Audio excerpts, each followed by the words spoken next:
नमस्कार दोस्तों। बिहार के मुख्यमंत्री नीतीश बाबू के दिल और दिमाग में क्या कभी एक ख्याल आता है कि बिहार के युवाओं के भविष्य के लिए 20 वर्षों में उन्होंने क्या किया है? क्या नीतीश बाबू को कभी इस बात का ख्याल आता है या नहीं कि बिहार के युवाओं का भविष्य आज की तारीख में कितना अधर में है? बिहार की जो सरकार है वो नीतीश कुमार के नेतृत्व में ही चल रही है, लेकिन क्या नीतीश कुमार को इस बात की जानकारी भी मिल पा रही है या नहीं कि बिहार में युवाओं के लिए, बिहार में उनकी सरकार, बिहार में उनका शासन, बिहार में उनका प्रशासन आज की तारीख में क्या कर रहा है? आंदोलन एक ऐसे शब्द जिस बात की जब चर्चा बिहार की राजनीति में होती है तो नीतीश कुमार जैसे नेता का नाम आता है कि ये तो जेपी आंदोलन से निकले नेता हैं।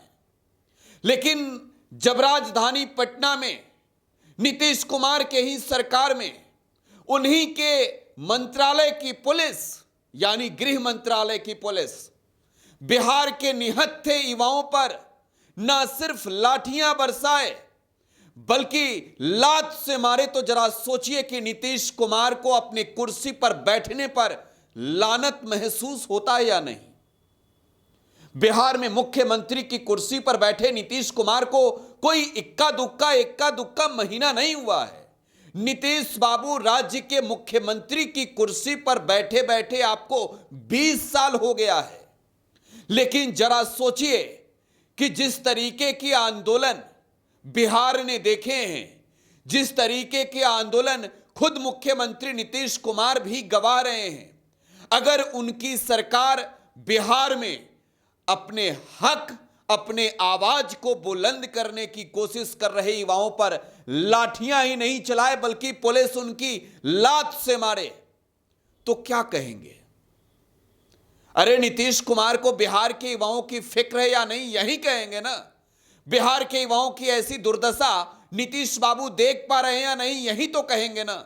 और यह कहना इस वजह से जाहिर है कि नीतीश कुमार की आज की तारीख में जो स्थिति है वो शायद खबरों में ही समझ रहे होंगे, वो शायद अखबारों में ही देख रहे होंगे। अगर नीतीश कुमार को इस बात की खबर पहुंच जाती कि मुख्यमंत्री जी, आपकी प्रशासन, आपके पुलिस ने निहत्थे युवाओं पर न सिर्फ लाठियां चटकाई है बल्कि आपकी पुलिस ने एसटीईटी के अभ्यर्थियों को लात से मारा है, तो नीतीश कुमार उसी वक्त रिजाइन देकर के मुख्यमंत्री की कुर्सी को लात मार देते, जैसे इस बिहार पुलिस के एक जवान ने लात मारा है एसटीईटी के अभ्यर्थी को। यह किस लोकतंत्र में बिहार के युवा जी रहे हैं? बिहार में लोकतंत्र का कौन सा राज है? बिहार में जनता के द्वारा जनता के लिए चुनी गई सरकार क्या बिहार के युवाओं पर पुलिस को इस बात का अधिकार देने के लिए है कि छात्रों पर लाठी चलाओ, छात्रों को लात से मारो? लोकतंत्र में आंदोलन, लोकतंत्र में धरना, लोकतंत्र में अपनी बात रखने का अधिकार हर व्यक्ति को है। लेकिन जरा सोचिए कि बिहार के वो लाखों युवा जो एसटीईटी जैसे गंभीर मुद्दे पर राज्य के मुख्यमंत्री को यह कहना चाहते हो कि मुख्यमंत्री जी, टीआरई की परीक्षा से पहले एसटीईटी की परीक्षा करवा लीजिए, और नीतीश कुमार की पुलिस उन छात्रों पर लाठियां चलाए, नीतीश कुमार के पुलिस के लोग छात्रों को लात से मारे। यह बिहार यही देखेगा। लानत है ऐसे मुख्यमंत्री की कुर्सी पर, जिस मुख्यमंत्री की कुर्सी पर बैठे नीतीश बाबू की राजनीतिक तौर पर पहचान भी एक आंदोलन के बड़े कार्यकर्ता, बड़े नेता के रूप में होती है। बिहार चुनाव के दहलीज पर खड़ा है। नीतीश कुमार हर तीसरे दिन एक फेसबुक पोस्ट, एक ट्विटर पर जानकारी दे देते हैं कि उन्होंने बिहार को यह सौगात दे दी। असल मायने में नीतीश बाबू वो सौगात अपने नॉलेज से नहीं, अपने अधिकारियों के सलाह से नहीं, अपने सहयोगी मंत्रियों से विचार से नहीं, बल्कि नीतीश बाबू बिहार में विपक्षी नेताओं के घोषणा से करते हैं। नीतीश कुमार राज्य के मुख्यमंत्री की कुर्सी पर बैठे हैं, 20 सालों से बैठे हैं, लेकिन आज युवा सवाल पूछ रहे हैं कि बताइए ना नीतीश बाबू, आपके दिल और आपके दिमाग में, आपके जेहन में कभी युवाओं के विकास के लिए, युवाओं के रोजगार के लिए, युवाओं के पढ़ाई के लिए, युवाओं के कमाई के लिए, युवाओं के दवाई के लिए, युवाओं के सुनवाई के लिए ख्याल आया क्या? राज्य के मुख्यमंत्री नीतीश कुमार सूबा के गृह मंत्री भी हैं, तो क्या नीतीश कुमार ने इस बात की खुली आजादी अपने पुलिस को दी है कि लात से मारो? अगर दी है तो लानत है ऐसी कुर्सी पर बैठे नीतीश बाबू आप पर, क्योंकि आंदोलन ये किसी तरीके का हिंसक रूप नहीं लेता।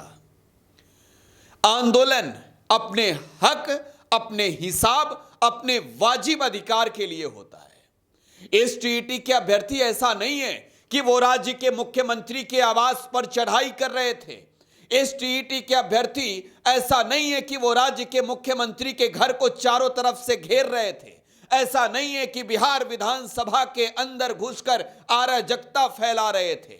ऐसा नहीं है कि सचिवालय के अंदर घुसकर बिहार के इस टीईटी के अभ्यर्थी कुछ ऐसा कर रहे थे कि सारी इनकी फाइलें जो है वो खंगल के निकल जाए और इनकी पुलिस लात से मारेगी।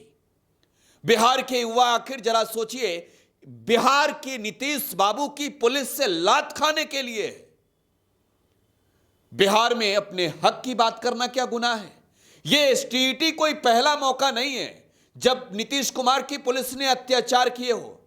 बिहार में हाल ही में जब जनसुराज का प्रोटेस्ट हुआ, पत्रकार पर लाठी चलाई इन्हीं की पुलिस ने। बिहार में इससे पहले जब डोमिसाइल को लेकर प्रोटेस्ट हुआ, इन्हीं की पुलिस ने लाठी चलाई। बिहार में जब जब हिंसा के तौर पर नीतीश कुमार के पुलिस के हिंसक रूप को याद किया जाता है, तब याद आता है उन आंदोलनों का जिसमें निहत्थे बच्चे खड़े होकर सड़क पर नीतीश कुमार की सरकार से अपना हक, अपना हिसाब मांग रहे होते हैं।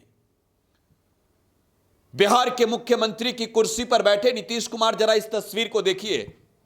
इस तस्वीर को देखकर आप समझिए कि नीतीश बाबू आपकी सरकार में आपकी पुलिस आज की तारीख में क्या कर रही है। जरा आप इस तस्वीर से समझिए, अंदाजा लगाइए। नीतीश कुमार की पुलिस आज की तारीख में लात मार रही है, लात। जरा सोचिए कि इस वर्दी को पहनने के लिए बाबू साहब ने कितना परिश्रम किया होगा। जरा सोचिए कि ये पुलिस वाले भाई ने इस वर्दी को पहनने के लिए कितनी परीक्षाएं दी होगी। ये भी किसी प्रोटेस्ट के हिस्सेदार होंगे, लेकिन आज ये लात से मार रहे हैं। और लानत है ऐसे सरकार पर जो अब तक इनके विरुद्ध डिसमिस जैसी कार्रवाई नहीं की है। अब चलिए बिहार की राजनीति की भी बात करते हैं। नेता विरोधी दल व आरजेडी के नेता तेजस्वी यादव ने राज्य के अपने सभी जिला अध्यक्षों, सभी विधायकों, सभी पार्टी के पदाधिकारियों के साथ वीडियो कॉन्फ्रेंसिंग के जरिए वर्चुअल मीटिंग की है। एसआईआर के बाद तेजस्वी यादव की ये बड़ी बैठक वर्चुअल तौर पर राज्य भर के आरजेडी के अधिकारियों के साथ हुई है। हम आपको तस्वीरें भी दिखाएंगे। ये तस्वीर है राजधानी पटना में तेजस्वी यादव ने वर्चुअल तरीके से आज जो है वो तमाम पदाधिकारियों के साथ बैठक की है। बिहार में एसआईआर के मुद्दे पर मिल रहे शिकायतों पर तमाम जानकारियां तेजस्वी यादव ने अपने नेताओं के साथ वर्चुअल इस मीटिंग में जुटाई है। तेजस्वी यादव ने अपने नेताओं को बिहार चुनाव को लेकर टास्क भी दिए हैं और तस्वीरों में आप देख सकते हैं कि तेजस्वी यादव ने एसआईआर के मुद्दे पर एक बड़ी रणनीति भी बनाई है। बिहार में तेजस्वी यादव वोट अधिकार यात्रा पर निकल रहे हैं। ये यात्रा एसआईआर के खिलाफ है। बिहार में विपक्ष के नेताओं ने कई बार ये आरोप लगाए कि बिहार की मौजूदा एनडीए की सरकार, केंद्र की सरकार और चुनाव आयोग के साथ मिलकर बिहार में वोट बंदी करना चाहती है। एसआईआर के नाम पर बिहार में 65 लाख लोगों के नाम काटे गए और बिहार के मुख्यमंत्री से सवाल विपक्षी दल के नेता ये पूछ रहे हैं कि नीतीश बाबू ये बताएंगे क्या कि जो नाम कटे हैं उसमें जो गलतियां हैं, ये गलतियां आयोग की जल्दीबाजी का परिणाम है या नहीं। बिहार में विपक्ष बिहार चुनाव से पहले अब एसआईआर के मुद्दे पर सरकार को भी घेरेगी। चुनाव आयोग तो लपेटे में है ही, दिल्ली की केंद्र की नरेंद्र मोदी सरकार के खिलाफ भी अब बिहार से बड़ी लड़ाई। कांग्रेस नेता जो लोकसभा में नेता विरोधी दल हैं राहुल गांधी और बिहार विधानसभा में नेता विरोधी दल तेजस्वी यादव एसआईआर के मुद्दे पर वोट अधिकार यात्रा पर निकल रहे हैं। इस यात्रा की शुरुआत 17 तारीख से हो सकती है, जो संभावित है, हालांकि आधिकारिक रूप से घोषणा होना बाकी है। लेकिन इससे पहले कांग्रेस नेता राहुल गांधी की भी बात करेंगे। राहुल गांधी ने लोकसभा चुनाव का भी जिक्र किया है। आज राहुल गांधी ने चुनाव आयोग के खिलाफ कई महत्वपूर्ण खुलासे किए हैं। राहुल ने दस्तावेजों के आधार पर यह दावा किया है कि चुनाव आयोग जो एसआईआर जैसी प्रक्रिया की बात करता है, जब लोकसभा का चुनाव हुआ तो फर्जी वोटरों के सहारे बिहार सहित देश के कई हिस्से, महाराष्ट्र, बंगाल जैसे राज्यों का जिक्र करके, कई फर्जी वोटरों का जिक्र करके चुनाव आयोग को बेनकाब किया है।